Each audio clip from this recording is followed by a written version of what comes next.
Hello students, तो कैसे हैं आप सब। मैं सत्यम प्रशांत कौशल आ गया हूं क्लास 9th केमिस्ट्री का एटॉमिक स्ट्रक्चर का एक नया लेक्चर लेके, जिसमें मैं आज आपको पढ़ाने जा रहा हूं कि एटॉमिक नंबर क्या होता है, एटॉमिक नंबर एटॉमिक मास क्या होता है, फिर उसके बाद पढ़ेंगे आइसोटोप्स क्या होते हैं, फिर उसके बाद सीखेंगे एवरेज एटॉमिक मास कैसे निकालते हैं, या कह लो फ्रैक्शनल एटॉमिक मास आइसोटोप्स के लिए कैसे निकालते हैं, क्योंकि इस पे बेस्ड क्वेश्चन आते हैं आपके एग्जाम्स में बेटा।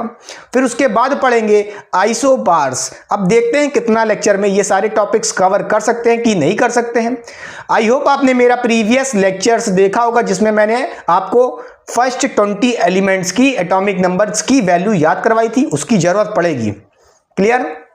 अगर नहीं याद है तो ये चलिए चार्ट देख लीजिए ऊपर, जो मैंने प्रीवियस लेक्चर में बताया था। यहाँ पे आपको देखिए एलिमेंट्स लिखे हैं लेफ्ट साइड बेटा, hydrogen, helium, lithium, beryllium, boron, carbon, nitrogen, oxygen, fluorine, neon, sodium, magnesium, aluminium, silicon, phosphorus, sulphur, chlorine. और ये उनके क्या दिए हैं, ध्यान से देखिएगा, एटॉमिक नंबर्स दिए हैं। ठीक है, इन वैल्यूज को याद कर लीजिए। क्लियर? पक्का? चलिए याद कर लीजिए, मैंने याद भी करवाई थी, आपको कई बार बोला है। ठीक है, इसके बिना केमिस्ट्री अधूरी है। तो देखिए, पहली बात, जो हमारा एटॉमिक नंबर होता है वो क्या होता है, इसको हम लोग जर्नली किससे रिप्रेजेंट करते हैं, जेड से रिप्रेजेंट करते हैं। किससे? Denoted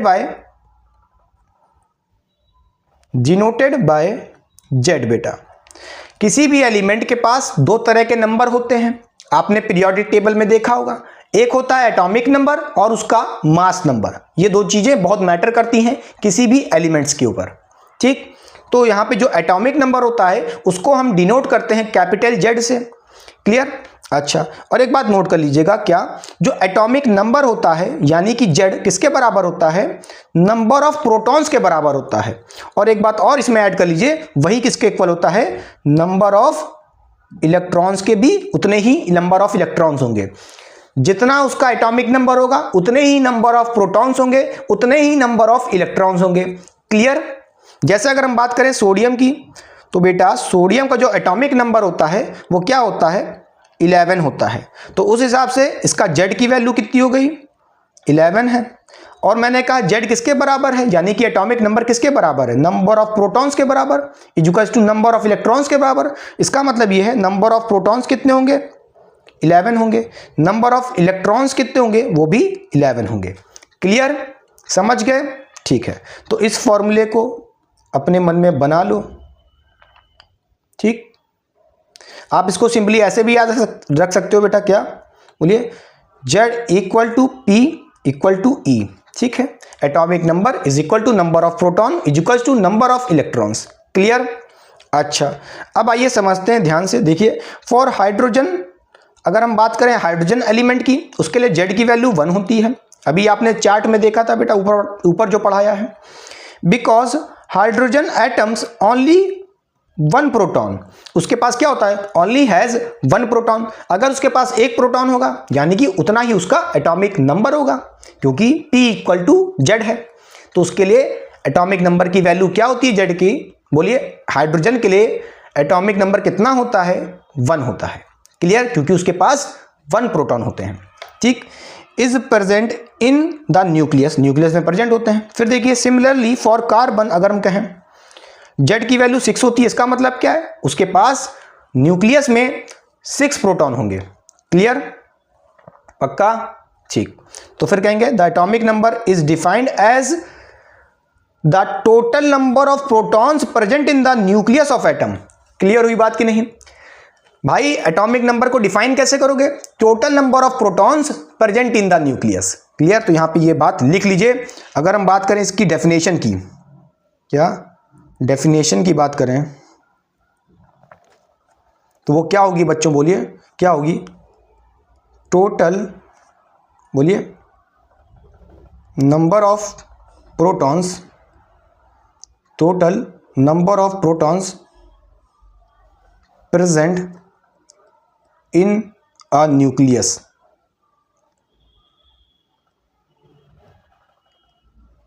of an atom. Clear? पक्का? समझ गए बच्चों? चलिए अच्छा, ये बात आप समझ गए। एटॉमिक नंबर को डिनोट करते हैं जेड से, ये लाइन भी समझ गए। क्लियर? बोलिए अब आगे पढ़ते हैं जरा क्या, मास नंबर। चलिए मास नंबर से पढ़ने से पहले देखिए यहाँ पे फर्स्ट 20 एलिमेंट्स दिए हैं और उनके एटॉमिक नंबर्स की वैल्यू दी है। हाइड्रोजन देखिए यहाँ पे दिख रहा है आपको, एक तो जिसकी H एटॉमिक नंबर यानी Z की वैल्यू कितनी है, 1 है। हीलियम के लिए देखिए 2 है, और लिथियम के लिए 3 है, बेरिलियम के लिए 4 है, बोरॉन के लिए 5 है, कार्बन के लिए 6 है, नाइट्रोजन के लिए 7 है, ऑक्सीजन के लिए 8 है, फ्लोरीन के लिए 9 है, नियॉन के लिए 10 है, सोडियम के लिए 11 है, मैग्नीशियम के लिए 12 है, एल्युमिनियम के लिए 13 है, सिलिकॉन के लिए 14 है, फास्फोरस के लिए 15 है, सल्फर के लिए 16 है, क्लोरीन के लिए 17 है, आर्गन के लिए 18 है, और पोटेशियम के लिए 19 है, कैल्शियम है 20। ठीक है, और ये सिंबल भी याद रखिएगा कि हाइड्रोजन के लिए H यूज़ कर रहे हैं, हीलियम के लिए He यूज़ कर रहे हैं, लिथियम के लिए Li यूज़ कर रहे हैं। ये सिंबल्स भी आपको याद करने हैं। क्लियर? और एक बात देख रहे होंगे कि जो एटॉमिक नंबर है सिंबल के ऊपर लिखा है। ठीक, कोई दिक्कत नहीं। अच्छा आगे बढ़ें। चलिए अब आइए बच्चों पढ़ते हैं मास नंबर क्या होता है। ठीक है, बहुत इंपॉर्टेंट। चलिए अब हम अगर बात करें मास नंबर की, तो हमने आपसे कहा था एलिमेंट्स के पास दो चीज मैटर करती है, एक तो उसका एटॉमिक नंबर और दूसरा उसका मास नंबर। तो यहां से हम कह सकते हैं मास नंबर क्या करता है, बोलिए, डिनोटेड बाय कैपिटल ए। ठीक है, और मास नंबर यानी कि ए क्या होता है, ए की जो वैल्यू होती है कैसे निकालते हैं, P प्लस एन से। कैसे निकालते हैं, P प्लस एन। P यहां पे नंबर ऑफ प्रोटॉन्स है, N यहां पे नंबर ऑफ न्यूट्रॉन्स है। क्लियर? तो इस फॉर्मूले को लिख लो पहले तो, कि भाई मास नंबर क्या होता है, total number of proton plus total number of neutron. Clear? बोलिए यहां पे हम कह सकते हैं क्या,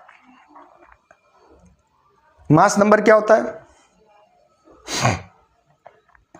total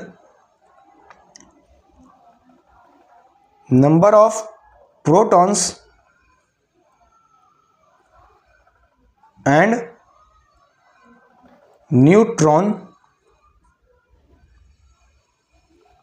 present in nucleus of atom.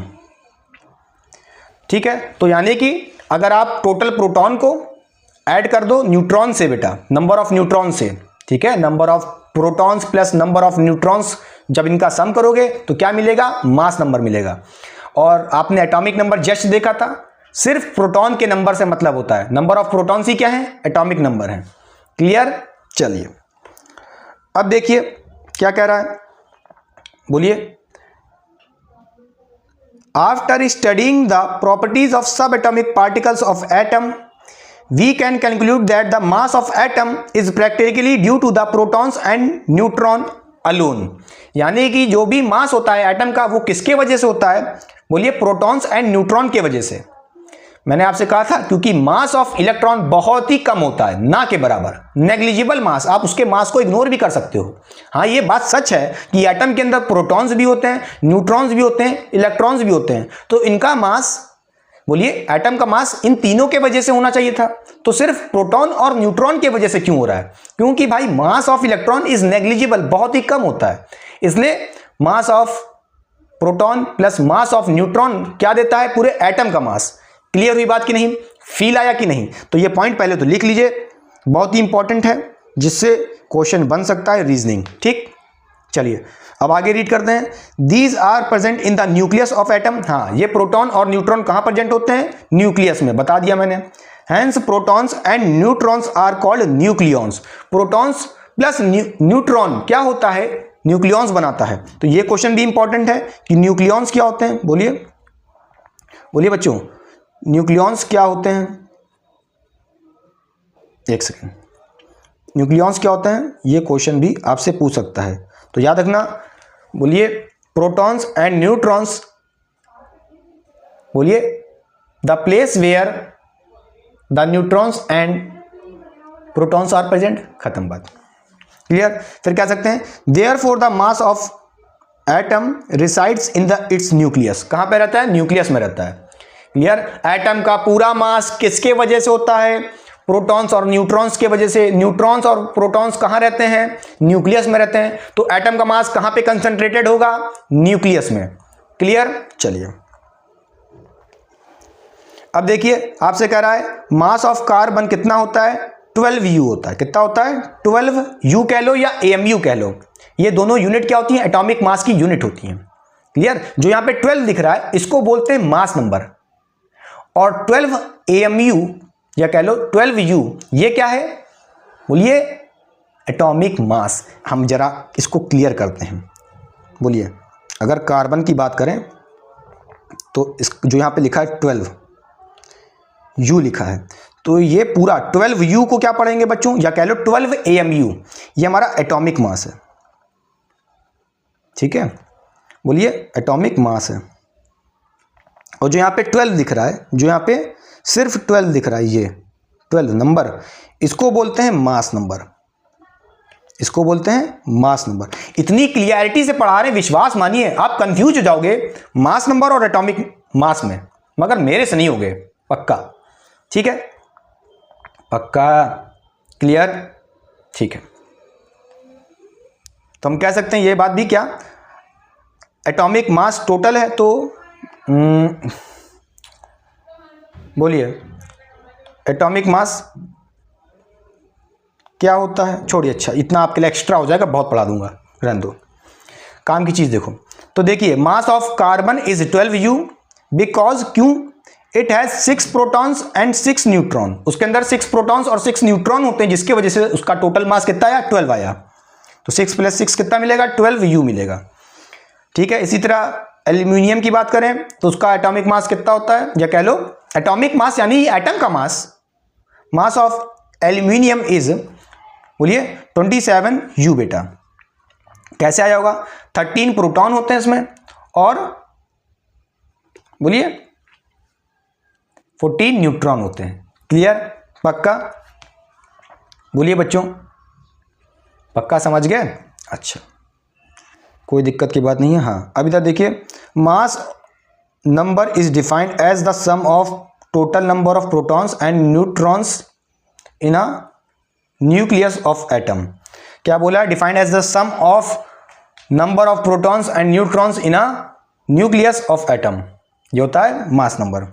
इसको डिनोट करते हैं कैपिटल A से। बात समझ में आई कि नहीं आई, बोलिए, ठीक है। तो बेटा मास नंबर कैसे निकालते हैं, ये फॉर्मूला याद कर लीजिए। A अगर आपको प्रोटॉन्स दिया है, न्यूट्रॉन्स दिया है, तो दोनों का सम कर दोगे तो क्या मिलेगा, मास नंबर, क्लियर। जैसे कि आपने देखा यहाँ पे, बोलिए एग्जांपल देखिए एल्यूमिनियम वाला, ये एग्जांपल देखिए, बोलिए प्रोटॉन्स कितने हैं, 13 है, न्यूट्रॉन्स कितने हैं, बोलिए 14 है, दोनों को ऐड करोगे 13 + 14 कितने हो गए, 27 हो गया।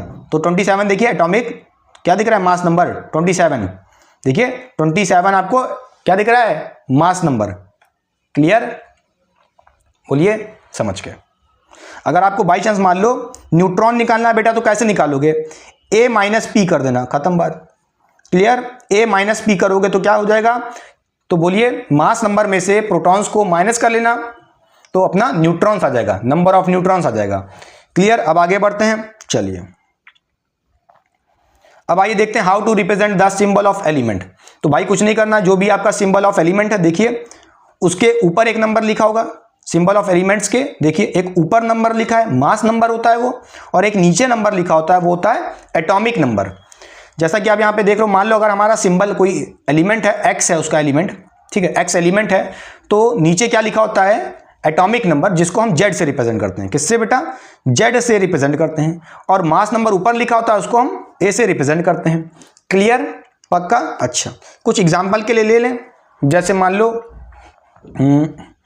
कार्बन, कार्बन का एटॉमिक नंबर बोलिए कितना होता है, 6 होता है, एटॉमिक नंबर नीचे लिखते हैं। इसका जो मास नंबर होता है बेटा वो होता है 12 जर्नली, ठीक है, आइसोटोप वाला नहीं लेंगे हम, नॉर्मल ले रहे हैं, ठीक है, ये होता है। या आप इसकी जगह कुछ और ले लो भैया, इसका एग्जाम्पल मत लो, एग्जाम्पल कोई दूसरा ले लो, चलो सोडियम ले लो, सोडियम ले लो, तो उसका एटॉमिक नंबर होता है, नीचे लिखेंगे उसे, जेड की वैल्यू कितनी होती है 11 होती है, नीचे लिख दिया। इसका जो मास नंबर होता है वो 23 होता है। तो देखिए ये हो गया हमारा ए ऊपर वाला और नीचे वाला एटॉमिक नंबर यानी कि जेड। तो एटॉमिक नंबर नीचे लिखते हैं और मास नंबर ऊपर लिखते हैं। क्लियर, समझ गए? ऐसे रिप्रेजेंट करते हैं। क्लियर, बोलिए। इसीलिए कहा हूं एटॉमिक नंबर याद होना चाहिए, मास नंबर जरूरत नहीं इतना। ठीक, चलिए कुछ कुछ के याद कर लीजिए, जैसे मैंने अभी आपको बता दिया सोडियम का 23 होता है। बोलिए, पक्का? चलिए आगे बढ़ें। चलिए एक बात याद करना चाहूँगा, हाँ याद रखना बेटा, elements in periodic table are arranged on basis of atomic number. ठीक है, जो एलिमेंट्स होते हैं पीरियोडिक टेबल में किस नंबर के हिसाब से अरेंज होते हैं? किसके हिसाब से? एटॉमिक नंबर के हिसाब से, मास नंबर के हिसाब से नहीं। क्लियर, पक्का? आगे बढ़ें। चलिए, और आप जो इलेक्ट्रॉनिक कॉन्फ़िगरेशन निकालते हो वो एटॉमिक नंबर से ही निकालते हो। इलेक्ट्रॉनिक कॉन्फ़िगरेशन जो आप निकालते हो वो एटॉमिक नंबर से ही निकालते हो। ये सारी बातें हमने वैलेंसी वाले लेक्चर में की थी। चलिए अब आगे बढ़ते हैं। अब आइए बच्चों पढ़ते हैं आइसोटोप्स क्या होते हैं। तो ध्यान से देखिए, in nature the number of atoms of some element have been identified which have same atomic number but different mass number. Such atoms of elements are called isotopes. तो isotopes क्या होते हैं? एटम ऑफ सेम एलिमेंट क्या होते हैं बेटा? बोलिए, इसकी परफेक्ट डेफिनेशन लिख दूं मैं क्या? नहीं, नीचे लिखी है, हाँ नीचे लिखिए, रहने दीजिए, कोई जरूरत नहीं लिखने की।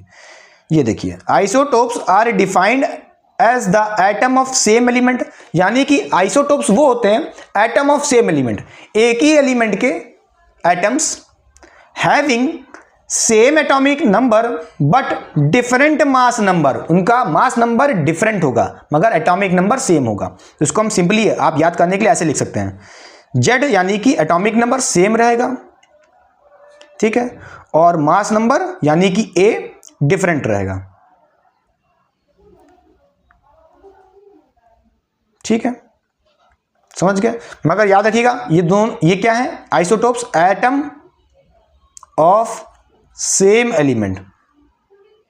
इसका मतलब अभी समझाते हैं सब। ठीक, समझ गए? अच्छा, अब चलिए देखते हैं एग्जांपल्स ऑफ आइसोटोप्स। यहां पे आपको क्या दिख रहा होगा? देखिए, ये आपको यहां पे थोड़ी सी मिस प्रिंट दिख रही है। यहां पे Cl होना चाहिए था। क्या होना चाहिए था? Cl होना चाहिए था। ठीक है, क्लोरीन की जगह देखिए क्लोरीन होना चाहिए था। ठीक है, Cl कर लीजिए, बना लीजिए। ठीक है, समझ गए? तो देखिए बच्चों, ये क्या है? आइसोटोप्स ऑफ क्लोरीन है। क्लोरीन के आइसोटोप्स हैं। आइसोटोप्स ऑफ क्लोरीन कितने होते हैं? 2 होते हैं। बोलिए, 2 होते हैं। 2 आइसोटोप्स होते हैं। एक होता है देखिए क्लोरीन जिसमें एटॉमिक नंबर 17 है, ठीक है, और उसका मास नंबर कितना है? 35 है। और दूसरे वाले में देखिए बच्चों क्या दिख रहा है?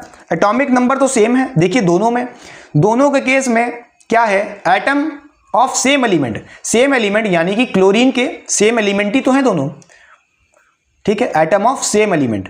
तो देखिए एक क्लोरीन में आपको क्या दिख रहा है? 17 है एटॉमिक नंबर, ठीक, और उनका जो मास नंबर है बच्चों देखिए, एक में 35 है, एक में 37 है, यानी कि एटॉमिक नंबर सेम है, डिफरेंट मास नंबर है इनका। तो इसमें देखिए बेटा जो जेड दिख रहा है आपको वो 17 इसमें भी है और इसमें भी क्या है? 17 है।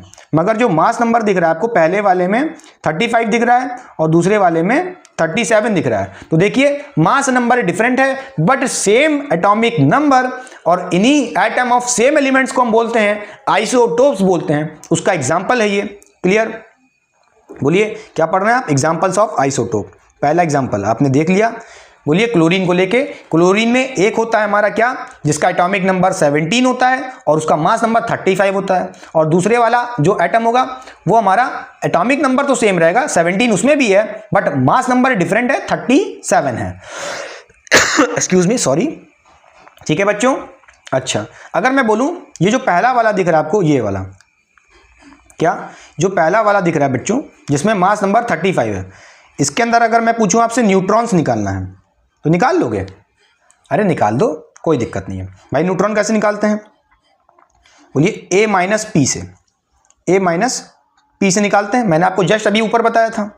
तो देखिए भाई P कितना होगा, A तो पता है 35 है, P क्या होगा, P इक्वल टू जेड होता है, तो P भी कितना होगा बच्चों? बोलिए 17 होगा, क्योंकि आपने पढ़ा था Z equal to P equal to E।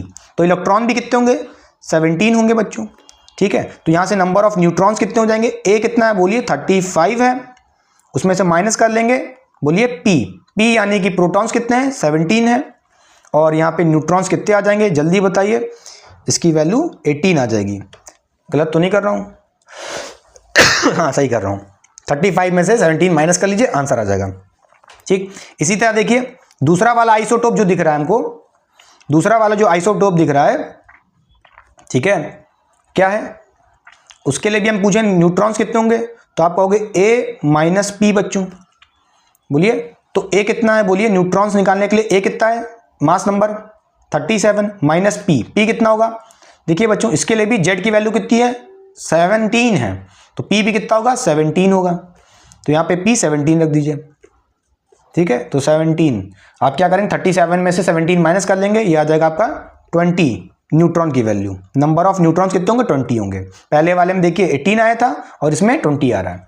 Clear? ये जो कैलकुलेशन कराई है ये तो आपको सिर्फ नंबर ऑफ न्यूट्रॉन्स की प्रैक्टिस करवा दी, निकलवा भी दिया, मगर मेन क्या समझना है यहाँ पे, एग्जाम्पल को समझिए कि ये आइसोटोप ऑफ क्लोरीन।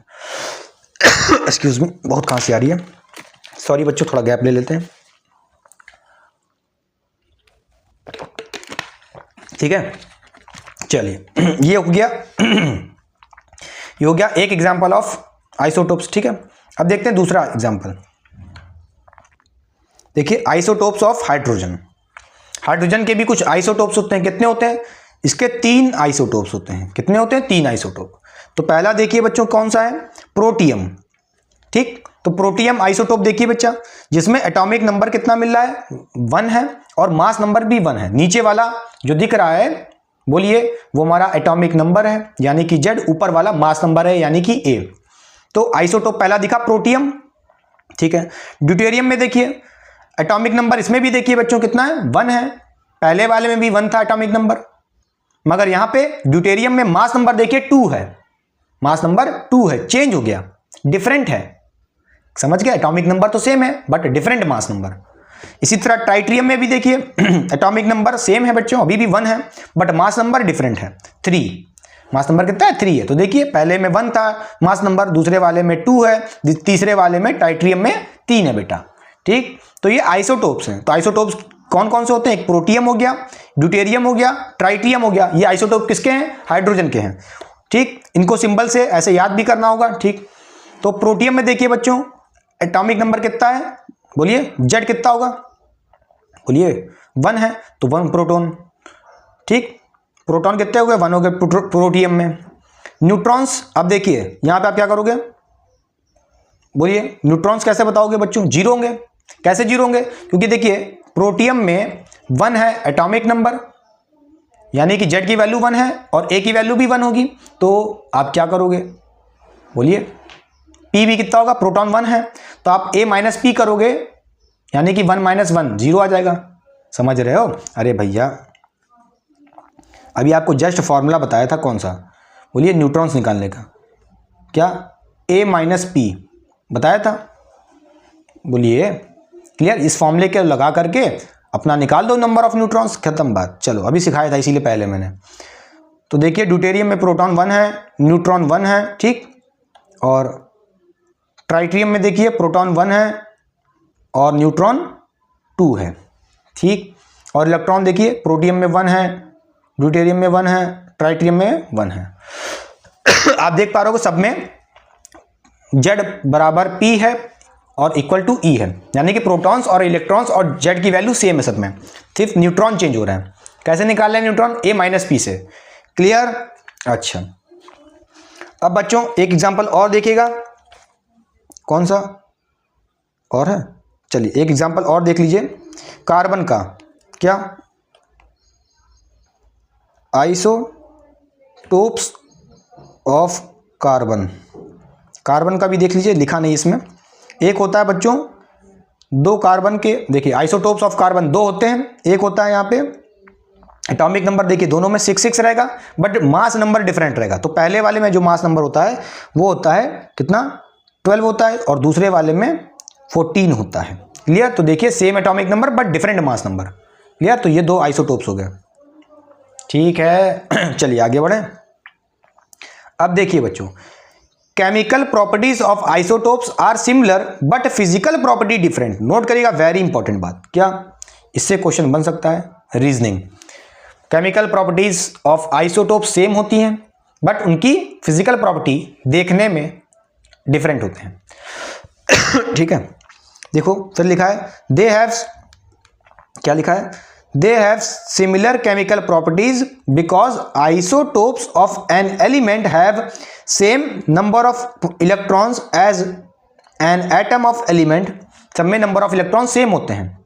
देख लो, अभी आपको जस्ट देखा था आपने, देखिए अभी आइसोटोप ऑफ हाइड्रोजन देखिए बच्चों, तीनों में देखिए इलेक्ट्रॉन्स की वैल्यू सेम है। सारे आइसोटोप्स में इलेक्ट्रॉन की वैल्यू सेम है। अगर नंबर ऑफ इलेक्ट्रॉन सेम है तो उसकी केमिकल प्रॉपर्टीज सेम होंगी। समझ गए? तो वही कहा the electrons arrangement is same, ठीक है, owing to same chemical property.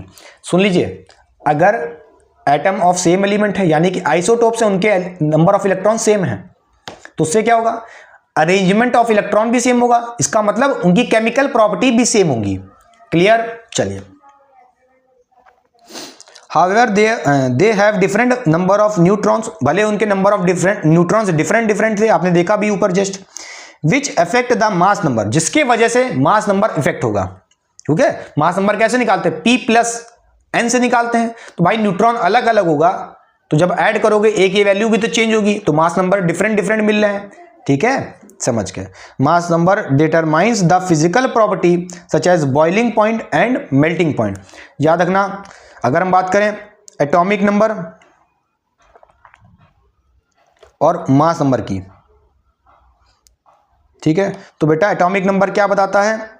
बोलिए केमिकल प्रॉपर्टी। बोलिए क्या करता है? Determine chemical property. ठीक है, क्या करता है? डिटरमाइन करता है कि इसकी केमिकल प्रॉपर्टी कैसी होगी। केमिकल प्रॉपर्टी यानी कि बॉन्ड कैसे बनेगा, लॉस ऑफ इलेक्ट्रॉन कितने होंगे, ज्यादा होंगे कम होंगे, कैसे पता चलेगा? रिएक्टिव है कि लेस रिएक्टिव है, ये सब कैसे पता चलेगा? एटॉमिक नंबर से। मास नंबर क्या बताएगा?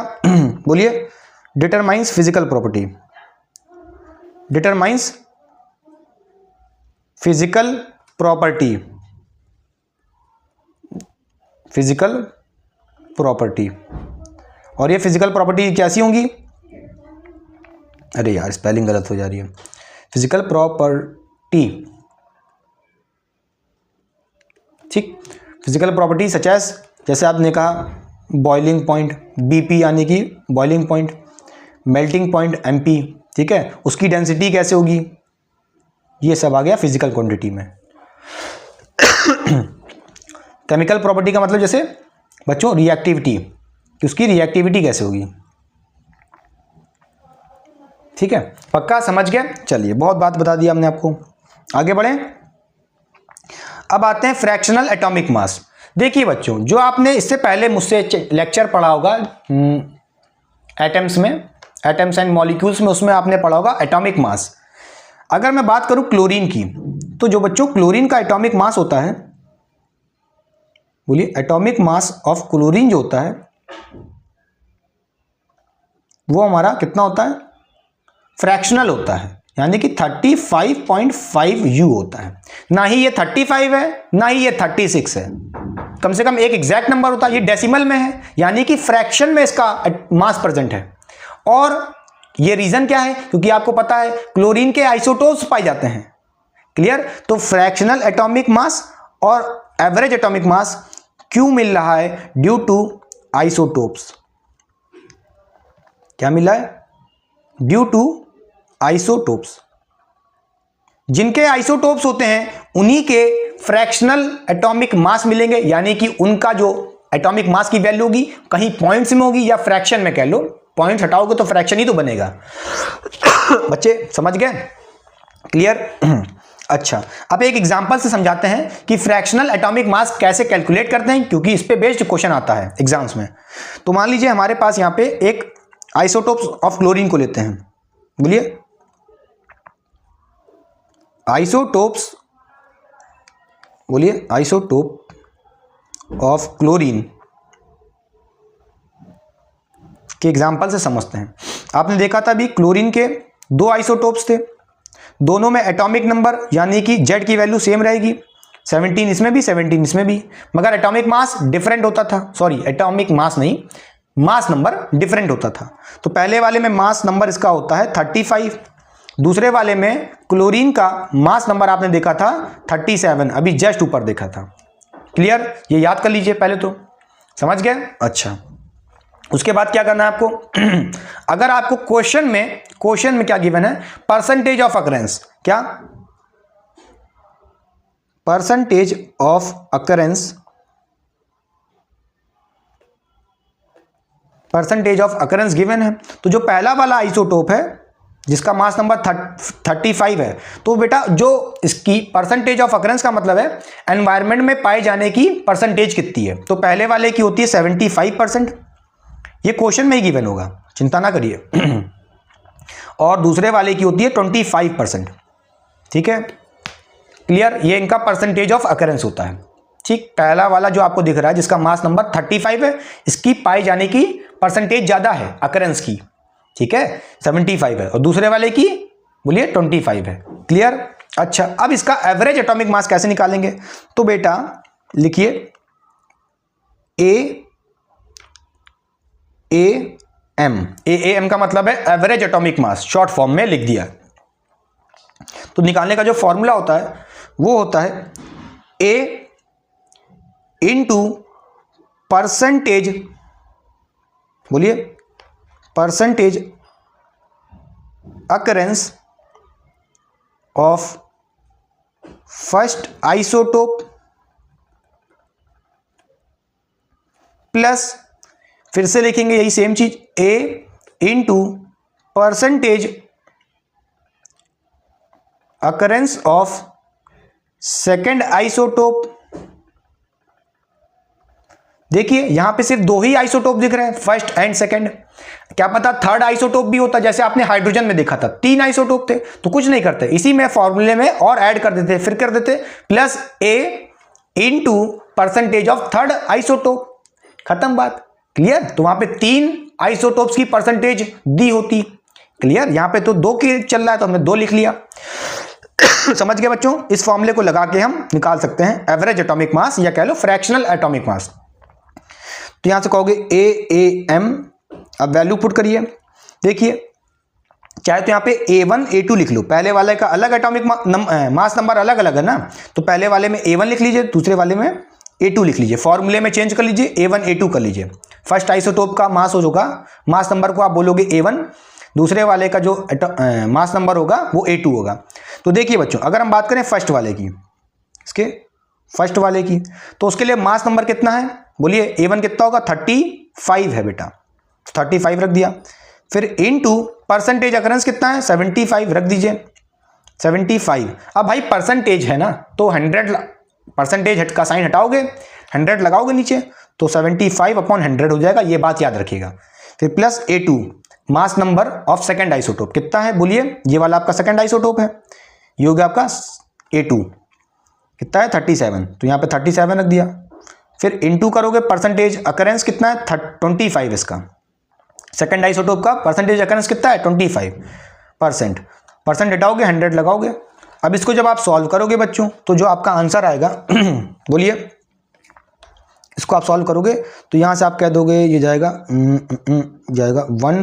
105 और अपॉन में आएगा, सॉल्व करोगे तो 4 आ जाएगा। फिर प्लस करो इसी तरह, इसकी जो वैल्यू आ जाएगी वो आ जाएगी लगभग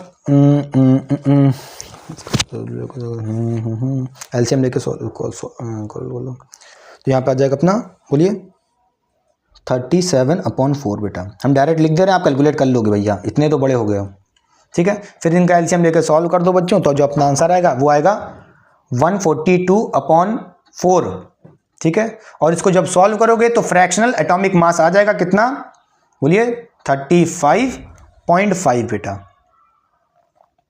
ठीक, क्लियर। तो जो भी अगर कोई एलिमेंट है उनके आइसोटोप्स एग्जिस्ट करते हैं तो उनका एटॉमिक मास फ्रैक्शन में होगा, यानी कि पॉइंट्स में होगा या कह लो डेसिमल में होगा, क्लियर। चलिए, और कैसे निकालेंगे, ऐसे निकालेंगे। तो जब भी आपको फ्रैक्शनल एटॉमिक मास निकालने को कहेगा तो भैया उसके लिए परसेंटेज अकरेंस आइसोटोप्स की देगा, चिंता ना करिए, फिर आप निकाल सकते हो। मास नंबर आपको याद ही करना पड़ेगा उन आइसोटोप्स के, क्लियर। अब देखिए क्या बातें कर रहे हैं, फ्रैक्शनल एटॉमिक मास या एवरेज एटॉमिक मास क्या होता है, कुछ बातें लिख रहा है इस पर, तो ध्यान से देखिए। Mass of an atom of any natural element is taken as average mass of all naturally occurring atoms of element, हमने बोला तो यही। If the element of has no isotopes, अगर कोई एलिमेंट है जिसका कोई भी आइसोटोप्स नहीं है, then mass of its atom would be same as the number of protons plus number of neutrons, ठीक है। But if the element occur in isotopic form, मैंने आपसे बोला अगर आइसोटोप्स में प्रेजेंट है element, then we have to know the percentage of its isotopic, उसका percentage occurrence पता होना चाहिए। And then average mass can be calculated, average mass calculate कर सकते हो, ठीक है। और अगर आइसोटोप्स में कोई एलिमेंट नहीं प्रेजेंट है तो वही नॉर्मल, जैसे आपने देखा क्या, एवरेज एटॉमिक मास नहीं रखेंगे, जैसे नॉर्मली रहेगा, ठीक है।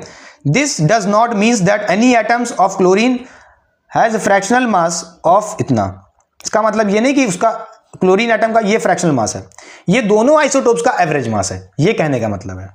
It means that if you take certain amount of chlorine, अगर आपने सर्टेन अमाउंट ऑफ क्लोरीन लिया, it contain both isotopes of chlorine and average mass is 35.u बेटा, मेरी बात समझिएगा। अगर आपने सर्टेन क्लोरीन ले लिया, सर्टेन अमाउंट ऑफ क्लोरीन निकाल के रख लिया, तो उसमें उस क्लोरीन में दोनों आइसोटोप्स प्रेजेंट होंगे क्लोरीन के, और उनका एवरेज एटॉमिक मास कितना होगा, 35.5। ये कहने का मतलब है, क्या ये बात समझ में आई कि नहीं, ठीक, अच्छा अच्छा। अब देखिए इसका एप्लीकेशन क्या है, चलिए रट्टा लगाओ बेटा, अब जल्दी से, फर्जी वाली चीजें आ गई। Since the chemical properties of isotopes of elements are same, हाँ, आइसोटोप्स की केमिकल, जो क्लोरीन चाहे मास नंबर उसका 35 हो चाहे 37 का हो, उनकी जो प्रॉपर्टीज होंगी वो सेम होंगी, chemical property. Normally we are not concern of taking about the mixture, उनका मिक्सचर लेने से मतलब नहीं है हमें, हम उससे कंसर्न नहीं है। But isotopes have special properties which find them useful in the various field of the some of them are an isotope of uranium is used as a fuel in nuclear reactor। तो जो isotopes of uranium होते हैं, ठीक है, अब उसके example नहीं याद करें कि यूरेनियम के कौन कौन से आइसोटोप्स होते हैं, वो याद नहीं करना, होते होंगे, मुझे नहीं मतलब है ना, आपको मतलब है, बस याद रखना उनके जो आइसोटोप्स होते हैं वो यूज होते हैं न्यूक्लियर रिएक्शंस में, या कह लो न्यूक्लियर रिएक्टर्स में। N isotope of cobalt is used in the treatment of cancer, ठीक। नेक्स्ट देखिए, isotopes of iodine is used in treatment of goitre, goitre बेटा जिसमें गले में देखिए फूल जाता है, स्वेलिंग हो जाती है, और ये किसके वजह से होती है ग्वाइटर, डिफिशियंसी ऑफ आयोडीन। भैया हम बायो भी वैसे पढ़ा दें, कहो मजा आ जाएगी। चलो अब पूरा ग्वाइटर ही पढ़ा दें हम आपको आज, कहोगे तुम भी भैया कि सर बायो ही पढ़ाते हैं, वाह। तो ग्वाइटर क्यों होता है, डेफिशिएंसी ऑफ आयोडीन की वजह से, ठीक है, डेफिशिएंसी ऑफ आयोडीन की वजह से होता है, ठीक है, जिसकी वजह से अगर डिफिशिएंसी ऑफ आयोडीन है तो थायरॉक्सिन हार्मोन कम सेक्रीट होगा, थायरॉक्सिन हार्मोन कम सेक्रीट होगा तो ग्वाइटर जैसी बीमारी होगी, क्लियर। चलिए अब आइए पढ़ते हैं आइसोबार्स क्या होते हैं। तो ध्यान से देखिए बच्चों, क्या होते हैं आइसोबार्स।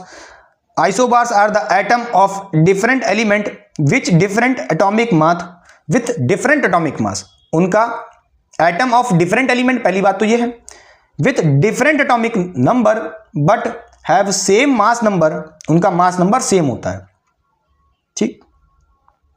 तो इसमें उल्टा हो गया, आइसोटोप्स में था एटॉमिक मास डिफरेंट होते थे, एटॉमिक नंबर सेम होते थे। यहां पे उल्टा है, तो आप क्या कहोगे, बोलिए जेड यानी कि एटॉमिक नंबर क्या होंगे, डिफरेंट होंगे, बोलिए, और एटॉमिक मास नंबर सेम होंगे, यानी कि ए की वैल्यू सेम रहेगी।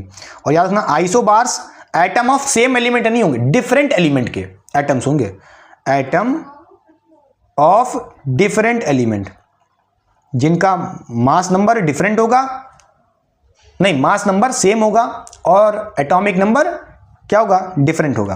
क्लियर। तो देखिए electronic configuration of isobar differ होती है, क्योंकि इनके जो एटॉमिक नंबर वैल्यू चेंज होगी, एटॉमिक नंबर के हिसाब से ही तो इलेक्ट्रॉनिक कॉन्फ़िगरेशन निकालते हैं। एटॉमिक नंबर डिफर कर रहा है तो इलेक्ट्रॉनिक कॉन्फ़िगरेशन भी डिफर करती है। जैसे एग्जांपल देखिए, कैल्शियम एटॉमिक नंबर उसका होता है 20, आर्गन देखिए उसका एटॉमिक नंबर कितना होता है, 18 होता है, but number of protons in these atoms is different, but mass number of both element is 40। दोनों एटम्स का मास नंबर देखिए सेम है, ठीक है। क्लियर, ये बात समझ में आ गई, पक्का, कोई दिक्कत नहीं होनी चाहिए। चलिए एक एग्जांपल दिखा देते हैं आपको फिर से थोड़ा सा अच्छे से। कैल्शियम है हमारे पास यहां तो, और एक हम आर्गन की बात कर रहे हैं, AR, ठीक। तो आपने देखा कैल्शियम का एटॉमिक नंबर होता है 20 और आर्गन का होता है 18 एटॉमिक नंबर, और इनका मास नंबर क्या होता है, कैल्शियम का मास नंबर 40 होता है, आर्गन का भी मास नंबर 40 होता है। देखिए एटॉमिक नंबर डिफरेंट है, मास नंबर सेम है, और दोनों एटम्स कैसे हैं, एटम ऑफ डिफरेंट एलिमेंट। भाई कैल्शियम एक अलग एलिमेंट है, आर्गन एक अलग एलिमेंट है। क्लियर। चलिए अच्छा समझ गए, तो आप देख पा रहे हो यहाँ पे। अच्छा अब एक थोड़ा सा एक्स्ट्रा पढ़ा देते हैं, एक टॉपिक बस, क्या, आइसोटोन्स। क्लास 11th में पढ़ोगे, कोई दिक्कत नहीं, अभी पढ़ लो थोड़ा सा एक पॉइंट तो अच्छे से क्लियर हो जाएगा। तो इसमें क्या होता है बच्चों, इसमें जो होता है, इसमें जेड यानी कि atomic number and mass number यानी कि ए दोनों डिफरेंट होते हैं, दोनों की वैल्यूज डिफरेंट होती है। क्लियर। बट इनके अंदर जो नंबर ऑफ न्यूट्रॉन्स होते हैं वो सेम होते हैं, have same number of neutrons, इनके अंदर नंबर ऑफ न्यूट्रॉन्स सेम होते हैं। क्लियर। ये हो गया आइसोटोन क्या होता है। इसके एग्जाम्पल अभी नहीं जरूरत है, एनसीईआरटी के हिसाब से क्लास 9th में, सीबीएसई में कुछ भी नहीं है लगभग, ठीक है। चलिए बोलिए समझ गए। चलिए अब नेक्स्ट लेक्चर में पढ़ेंगे, एक्सरसाइज करेंगे उसके फिर, ठीक है। बहुत सारे एक्सरसाइज हैं बेटा, बहुत सारे क्वेश्चंस हैं। आई होप आपने इस लेक्चर को बहुत ही एंजॉय किया होगा। तो चलिए पढ़ाई करते रहें, ऑल द वेरी बेस्ट। सारे नोट्स को अपने रिवाइज करिएगा, उसके बाद मिलते हैं नेक्स्ट लेक्चर में जिसमें सारे क्वेश्चंस कवर करेंगे। Bye bye.